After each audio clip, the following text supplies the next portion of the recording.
High, আমি সিমি। আজকে আমি তোমাদেরকে দেখাবো কুলো পেন্টিং।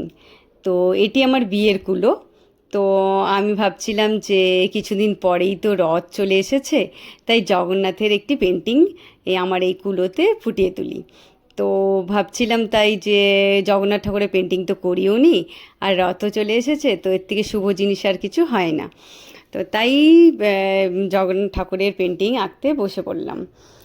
আর তোমাদের কেমন লাগে আমার এই পেন্টিংটি অবশ্যই আমাকে কমেন্ট করো এবং লাইক আর সাবস্ক্রাইব করো।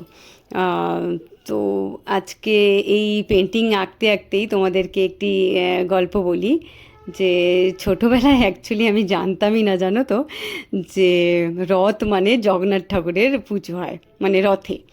তো দিদাও কোনোদিন বলেনি আমাদেরকে, আর আমার মাও কোনোদিন আমাকে বলেনি। আমরা রথ মানে জানতাম যে ঘুরতে যাব, জিলিপি খাবো, রান্নাবাটি কিনবো এবং কী বলে লটকা খাবো, এটাই। তো বড় হয়ে জানতে পারলাম আসলে রথ মানে সেই শুধু রথটুকু টানা নয়, জগন্নাথ ঠাকুরের পুজো হয় তার মধ্যে।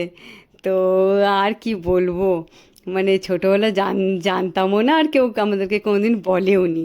আর আজকে তোমাদের কাছে আমার এই পেন্টিংটি কেমন লাগছে অবশ্যই কিন্তু তোমরা আমাকে জানিও, এবং ভালো লাগলে লাইক আর সাবস্ক্রাইব করো। আজকের মতো এখানেই, চলো টাটা, বাই বাই। আবার দেখা হবে নতুন একটি ভিডিওতে। আর যদি তোমাদের পছন্দ হয় তাহলে অবশ্যই অবশ্যই লাইক করো এবং নতুন ভিডিওর জন্য অপেক্ষায় থেকো। টাটা।